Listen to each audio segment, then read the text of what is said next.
So what kind of strength does an old grandfather, a granddaughter 8 years old, a Catholic sister, and a farmer from Indiana, what kind of strength do we have that we don't even know about?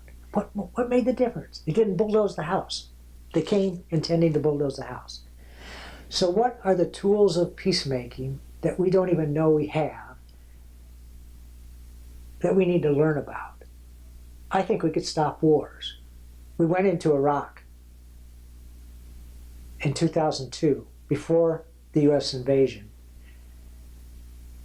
saying, how do we stop a war for a change? We'd been scheduled to go to Afghanistan. The war had already started. We switched. We decided to go to Iraq instead of Afghanistan because we thought we should try to stop a war instead of going into a war that's already started. If you had 500 grandpas and grandmas on the ground before the bombers fly, would that stop a war? Fighter pilot getting ready to drop his load. Wait, grandma's down there. No way. If the Pope had been in Baghdad, would the bombing have started?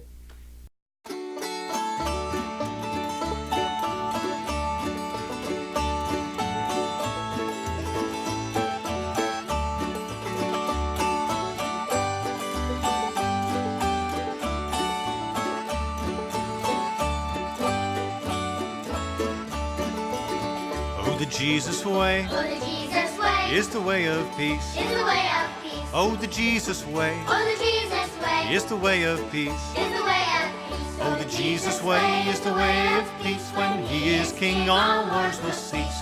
May His peace begin with me.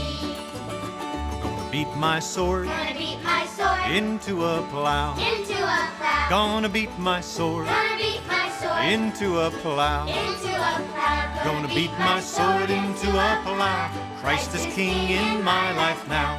May His peace begin with me. Well, you've been Brethren all your life. Tell us a little bit about your background in growing up Brethren and your family and those kinds of things. Dad and Mom, Dean and June Kindy, Mom was a Zimmerman, both grew up Brethren. Dad was a pastor in the Church of Brethren, became a pastor, but when they were first married, they were in the 2nd Brethren Volunteer Service Training Unit. How long ago was that? That was back in '48. Wow. So I was born while they were on a BVS project in Lake Okeechobee, Florida, in 1949. It was as a hurricane was coming in, so they took Mom to the hospital, but the hurricane took the roof off the white section of the hospital, so she was moved to the black section of the hospital. So I guess I was an integration baby. And then they named me for Clifford Nakatagawa, who was a close friend of theirs, who had been in the U.S. concentration camps during the Second World War. So growing up in a migrant camp, or being born into a migrant camp and responding to hurricanes right at my birth, and being named for Clifford Nakatagawa probably was a part of my calling. Probably, it was a while before I understood that, but as I grew older and began to put it together, that was an important part. So I grew up in a pastor's family in Michigan and Ohio, where Dad pastored several different churches. So you moved around a little bit. A little bit, yeah. Went to college when I graduated from high school at Manchester for a couple years. This was during the Vietnam War. And decided I was going to register as a conscientious objector. And so my second year wasn't quite clear. I didn't want to do math and end up doing military equipment and stuff like that, so I went into BVS for a couple of years. And that was not an official alternate service at that time? At that point it was, okay. Because I had signed up as a CO. Okay. So I started out, I did some work at New Windsor, and then at the National Institutes of Health, and then in Mississippi after Hurricane Camille hit. It's my first disaster project, I guess. But about a year into BVS, things were really getting bad in Vietnam, and I decided even being a conscientious objector, a part of the selective service system was too much. So I returned my draft card, but wanted to stay with BVS. Chuck Boyer, who was the director of BVS then, made a special place, and Bob Gross and I were given a special project talking about alternatives to the military. We were in colleges and churches and schools and camps. And that was part of your service? And that was our BVS project, but it wasn't approved for selective service. Of course not. Um, But you didn't get arrested or anything after turning in your draft card? Because some people did. Many did, but there were hundreds of thousands of us who were refusing to cooperate with selective service. I was on a TV show with Curtis Tarr, then director of selective service at one point, and the TV or the show host asked Curtis Tarr, well, what are you going to do with this Cliff Kindy guy? Well, we'll get him, but there were too many. So I wasn't arrested. Bob was, and spent time in prison. Later on, I spent more time in prison in other settings, but not for selective service violations. So after BVS and Dayton and riding the circuit, what happened next? We got married right away. And Arlene was in Eikenberry, and we settled in Goshen, Indiana, to finish our schooling.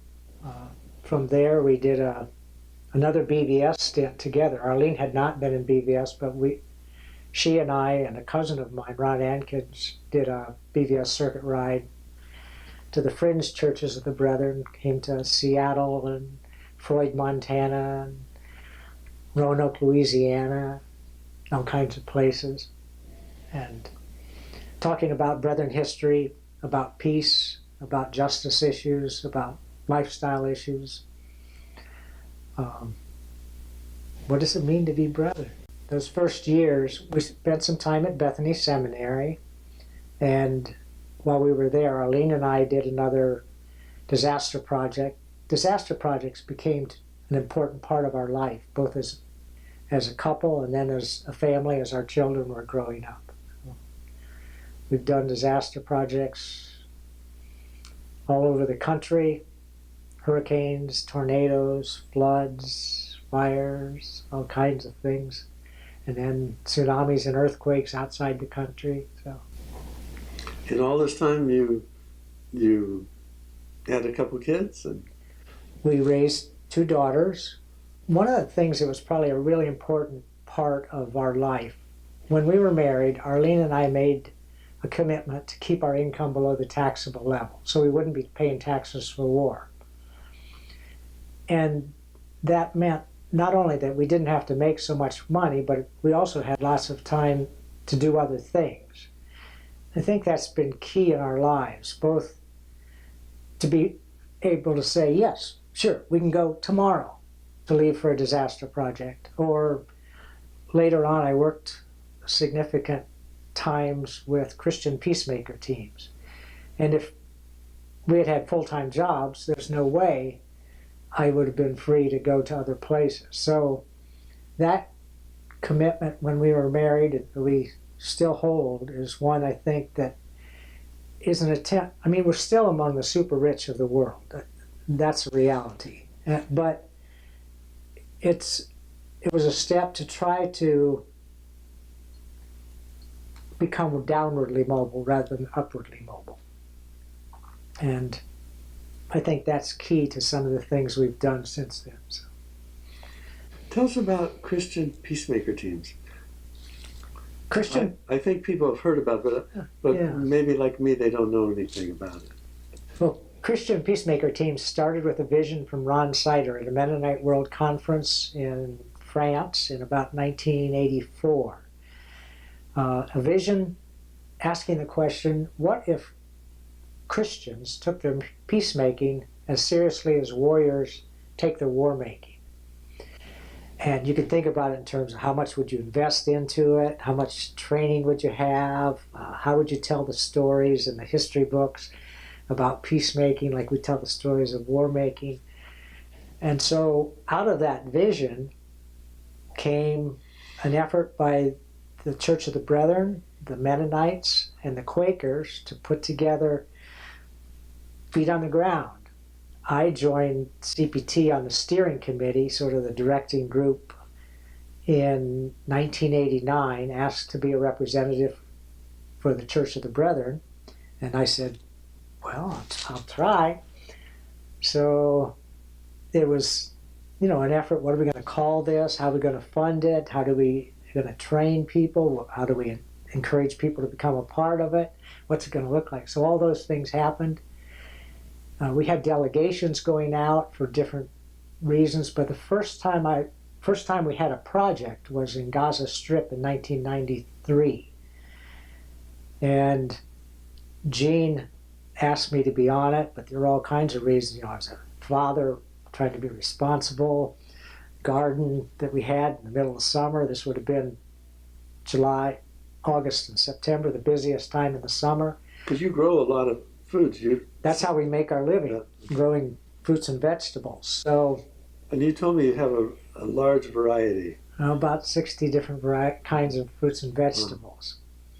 So it was 1993. Gene asked if I would be on the team going to Gaza Strip. We were going to be living in refugee camps for 3 months. I was there in '93, and the refugee camps were pretty terrible. Pretty terrible. And the Israeli soldiers would come through periodically and round people up and just shoot up the houses and walk people through a cesspool to just show them who's boss. We had all kinds of reasons to not go. And finally, it was our younger daughter, Miriam. Miriam said, Daddy, lots of people in Gaza Strip leave home and don't come back. And you're only going to be gone for 3 months. So maybe we should make it possible for you to go. So, of course, Daddy went to Gaza Strip. And it was transforming. 5 times that summer I was in homes where Israeli soldiers raided the house by day or by night. Unemployment by that time, the borders had been closed. Unemployment was like 89%. 90% of the men over 15 years of age had been in prison. It was brutal. It was like the Jewish rabbi who met with us before we headed for Gaza Strip. He said, as you cross the borders into Gaza, you cross the borders into hell. So he knew what was going on. He knew what it was like. Public water was polluted with giardia, chlorides, nitrates. Yeah, no garbage pickup, no sewer system. One time, we were going to Rafah camp right on the border of Egypt. And we come into the camp and you can see Israeli soldiers on the rooftops with guns focused down below where the children are playing. You hear guns in the distance, jeeps up, all of a sudden all the troops out on the ground, guns at the ready. We'd entered the war zone. That afternoon we were at a wake. A young man had been killed the day before. His brother was wanted and he was being pursued by Israeli soldiers. You could be wanted because you were wrong political party at the wrong place at the wrong time, curfew violation, whatever. And so soldiers were pursuing his brother, and he stepped in front of the pursuing soldiers, took 7 shots below his waist. He was taken to a hospital, not in Rafah camp where 200,000 population, no hospital, but to a nearby community. But soldiers surrounded the hospital, refused to allow the doctors to enter, and he died that day in the hospital. So we were at his wake the following day. And soldiers were on the rooftops around us. It tried to prevent people from entering, but still probably 2,000 people were at the wake. Middle of the afternoon, my host leans over and says, Cliff, the family wonders if you'll stay with them tonight. Last night, soldiers raided the house, ransacked the house, stepped on the hands of a tiny baby while they were leaving. Will you stay with them? Well, I'm a farmer from India. Okay, I'll stay with them. Curfew, 9 o'clock, 17 of us file into the house. 4 of us eat a meal. The guest and 3 people, so the guests won't feel uncomfortable eating the meal. I can sense the tenseness in the air. About 12 o'clock, a knock on the door.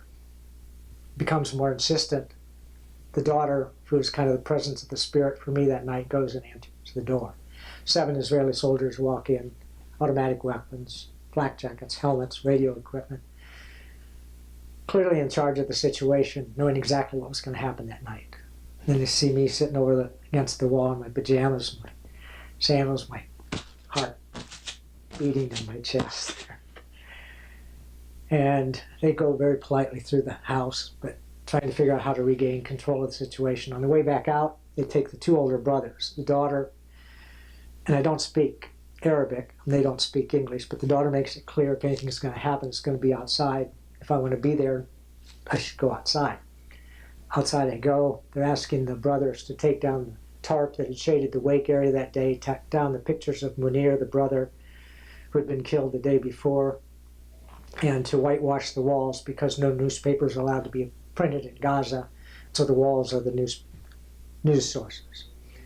Well, the brothers agreed to take down the tarp. I helped them do that, but refused to whitewash the walls or to take down the pictures of Munir.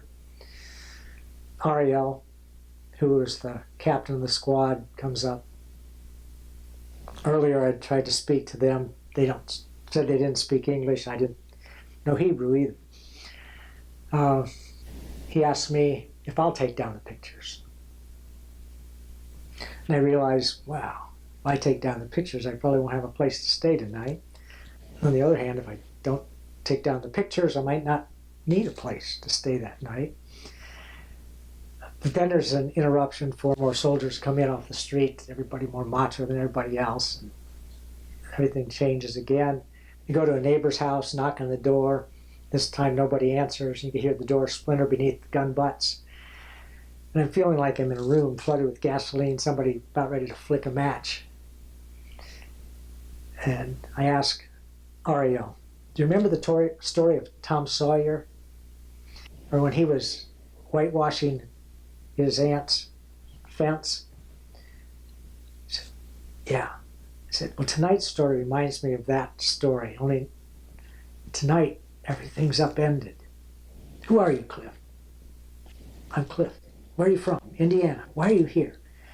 Well, I have the hope that in situations of conflict, we won't have to wait, stack the bodies higher and higher, and the tallest stack wins, but somehow we can resolve those situations in other ways. That'll never happen here, Cliff. Well, remember when the Hebrews were slaves in Egypt and God intervened? God will never intervene here, Cliff. And Ariel was one of those task-oriented guys with a list to cross off, and things weren't happening very fast. So he starts to back the 2 brothers up against the wall with his automatic weapon. And I step between the brothers and the gun. And just then a bird flies overhead. What's that? What kind of bird is that? That's a monkey-faced owl. White bird with dark undermarkings. It's like a hand reached out and pulled us back from the ledge. And then the mate of the bird came in and they circled up ahead. And shortly after that, the soldiers left. And the mother the next day said, a miracle happened last night. And I agreed with her, but it wasn't the miracle she was thinking of. She was thinking the miracle that nobody was arrested, nobody was killed, the house wasn't ransacked. The miracle that I saw was that Cliff began to understand that we don't need the languages, we don't need all the tools of peacemaking, we just need to be available. And if we make ourselves available, God will work the miracle. So that changed my life. How is it decided to go somewhere? Are you called by the local people, or? We only go by invitation.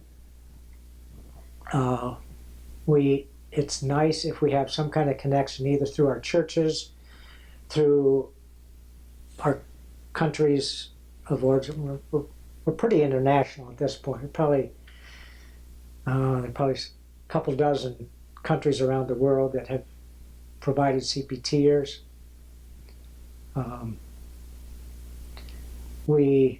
If it looks like everybody would be mowed down as we land the canoes on the shore, maybe we'd hesitate a little bit, but we might try to figure out a way come in another way.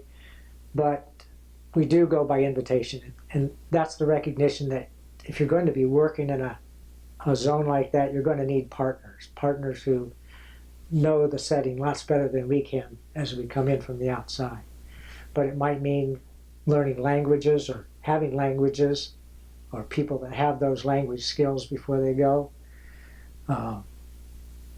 Do we have the resources to carry a project like that, or how many projects can we carry at the same time? They usually have more requests than we can ever honor as Christian Peacemaker teams. But And sometimes you and your wife go separately, and sometimes you go together? we decided never to go together because we didn't want something to happen to both of us, especially as the girls were still home. So we go together in disaster work, but not in CPT. Mm. So the CPT project said, yep, we should train people for this. So we started training CPTers after that summer, that 3-month summer in Gaza Strip. And then we're open to going to other places. So we ended up around the world in conflict zones, in Palestine, in Haiti, in Chiapas, Mexico, in Iraq, in Colombia, in Democratic Republic of the Congo. We had a short stay. I was scheduled to go to Afghanistan. We didn't finally send a team there. Working with Native American struggles in Canada, the U.S. I've heard that, and I don't know if this is true, but in Palestinian villages where the Israelis had condemned the village and said we're going to bulldoze it down to build high-rise apartments for Jewish settlers with American money, that there were witnesses. Were those Christian Peacemaker teams that moved into that village and stayed with the families to keep the bulldozers from coming? Sometimes we were on the rooftop, and sometimes we'd be arrested. Sometimes we'd chain ourselves to the building to prevent the bulldozer from bulldozing it. Sometimes that would work. Sometimes it would mean that we were arrested.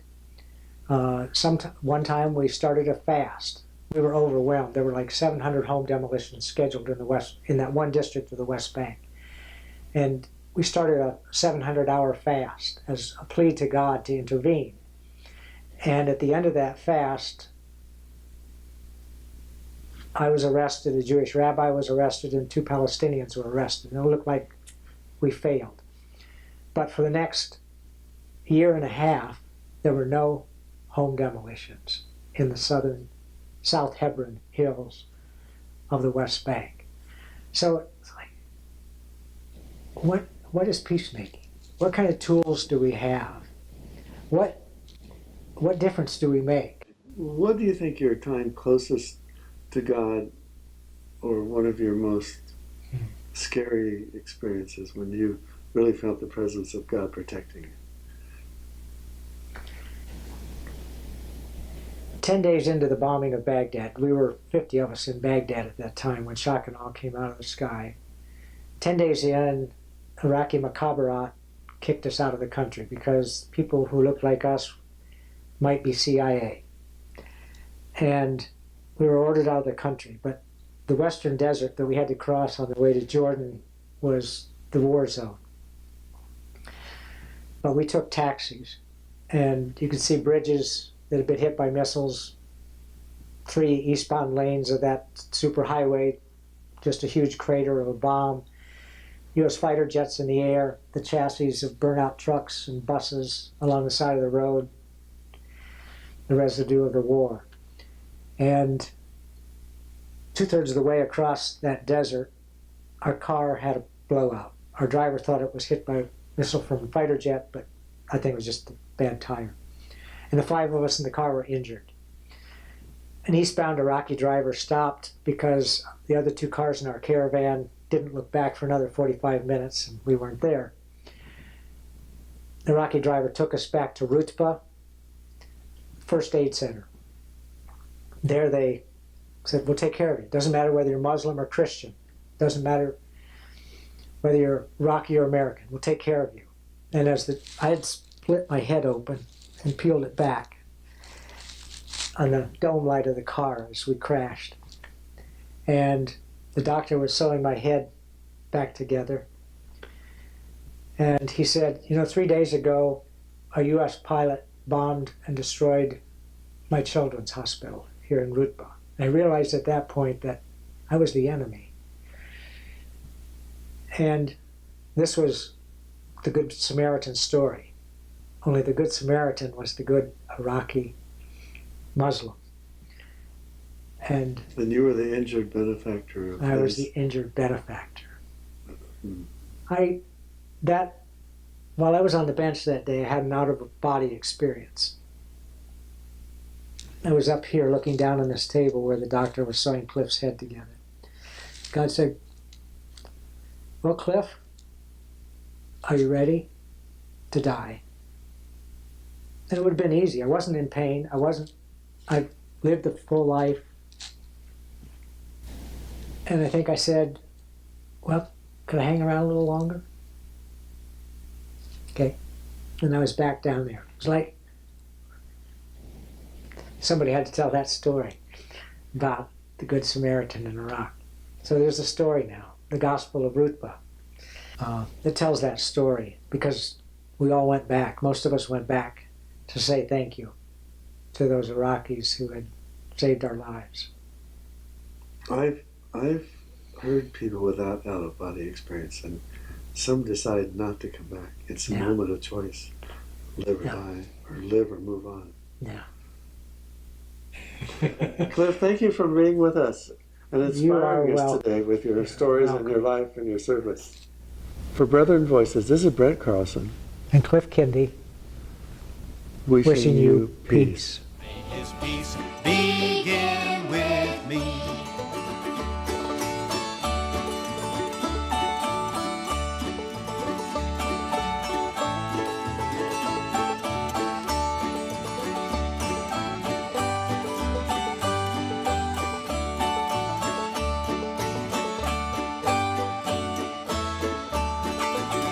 All those who tread the path he trod, all those who tread the path he trod, all those who tread the path he trod shall be called the friends of God. May his peace begin with me. Oh, the Jesus way is the way of peace. Oh, the Jesus way is the way of peace. Oh, the Jesus way is the way of peace. When he is king, all wars will cease.